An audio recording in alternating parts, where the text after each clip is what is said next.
It's time for the Phil Ferguson Show.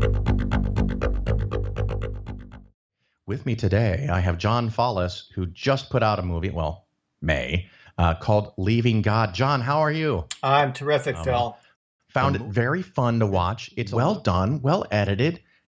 John, I don't want to be too flattering, but this was pretty good.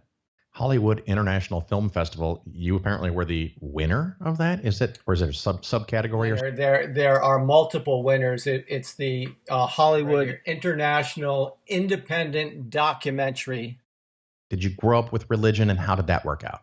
Yeah, I grew up as a Catholic. Went to church on Sundays with my parents until I hit about high school age, I guess, and then got a little bit more rebellious and challenged going to church on Sunday. And I'm sure there were a few squabbles about that until they finally acquiesced. And then they stopped going to church, which was interesting.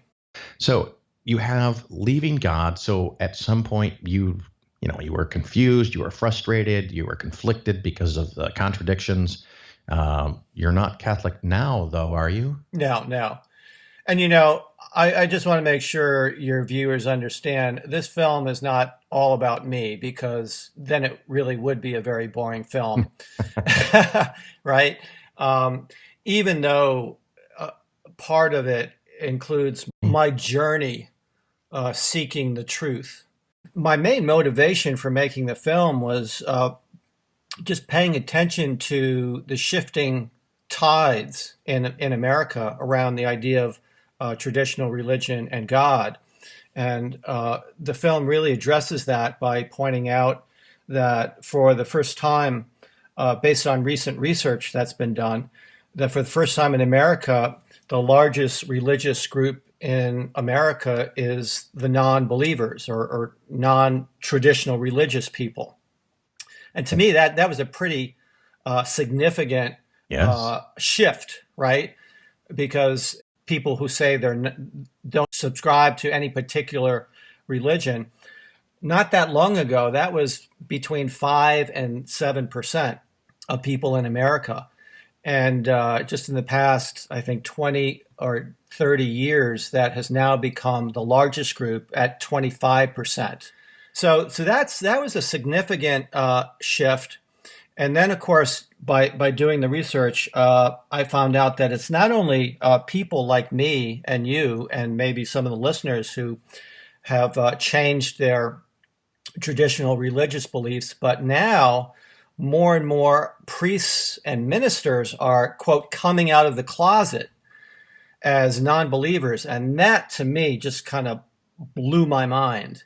And so I talk about that in the film as well.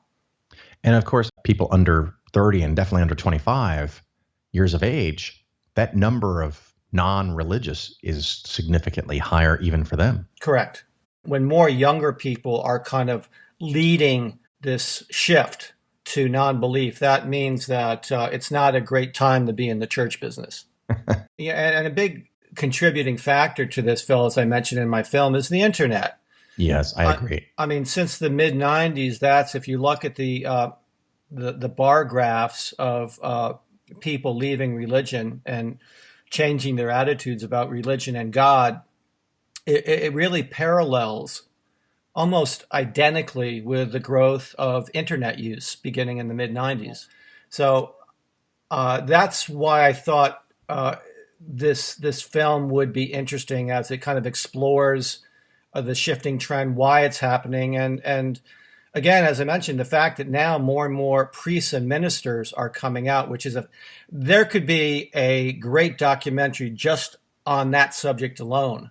Right now it's really scary for these men and, I guess, women who are clergy members to identify themselves as someone who no longer believes. I mean, these people get death threats from, their hardcore congregations.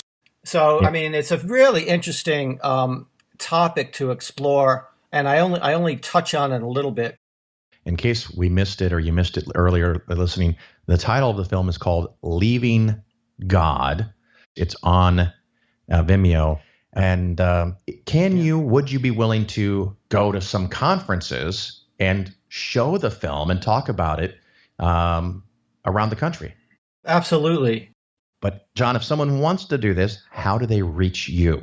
They can email me at john@bigideavideo.biz. That's .biz, bigideavideo.biz. Well, John, thank you so much for making this movie. I really enjoyed watching it twice. I appreciate the movie. I appreciate the conversations that we've had. And I appreciate you taking time out of your busy day to come on the Phil Ferguson Show. Oh, thank you.